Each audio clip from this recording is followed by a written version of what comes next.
জানো তো মা, গ্রামে এক নতুন পণ্ডিত মশাই এসেছেন।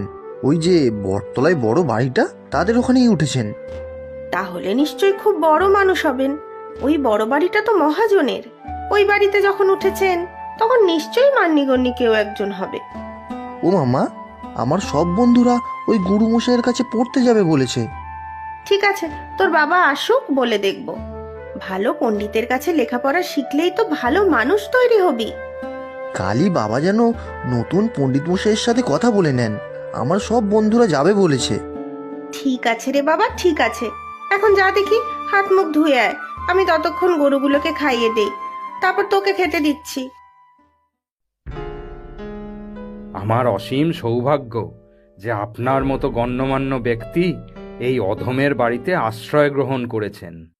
সেই হিমালয় থেকে আসছি, সাধনা করে প্রচুর জ্ঞান অর্জন করেছি। তোমাদের গ্রামটি বড় ভালো লাগলো, বড় মনোরম। তাই ভাবলাম কিছুদিন এই গ্রামে থেকে সবাইকে শিক্ষা দান করে যাই। অতি উত্তম বিচার আপনার। আমার পুত্রের জন্য এক উপযুক্ত শিক্ষকের খোঁজ করছিলাম আমি। আপনি এসে পড়ায় আমার সে চিন্তার উপশম ঘটেছে। তোমার বাড়ির বাইরের উঠানেই আমি শিক্ষা দান করব বলে মনস্থির করেছি। আপনি নিশ্চিন্তে থাকুন, আমি সব ব্যবস্থা করে দেব। আপনার আসার খবর ইতিমধ্যেই অনেকে জেনে গেছে। এই গ্রামের অনেক ছেলেই আপনার কাছে পাঠ নিতে ইচ্ছুক।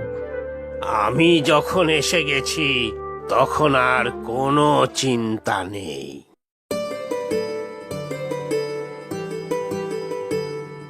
এই কানু, কোথায় যাচ্ছিস? বাবাকে মাঠে খাবার দিতে যাচ্ছিলাম। শুনেছিস তো, আমাদের বাড়িতে এক মস্ত বড় পণ্ডিত মানুষ এসেছেন। জানি তো, আমি তো বাবাকে বলেছি যে আমি ওই পণ্ডিত মশাইয়ের কাছে পড়বো। আমার বাবাও তো আমাকে জোর করে ওনার কাছে পড়তে পাঠাবে। ভালো লাগে না। কেন রে, তুই লেখাপড়া করতে চাস না? এত পড়ালেখা আমার ভালো লাগে না। আর এই পণ্ডিত মশাইকে আমার যেন কেমন একটা অদ্ভুত লাগলো।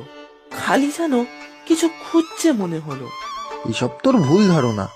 তুই লেখাপড়া করতে চাস না, তাই তোর এসব মনে হচ্ছে। আমি তো কাল থেকেই পড়তে যাব। কি যে এত পড়ালেখা করিস বুঝি না। আমার কথা বাবাও শুনতে চায় না। আমি এখন যাই রে, বাবা মাঠে অপেক্ষা করছে।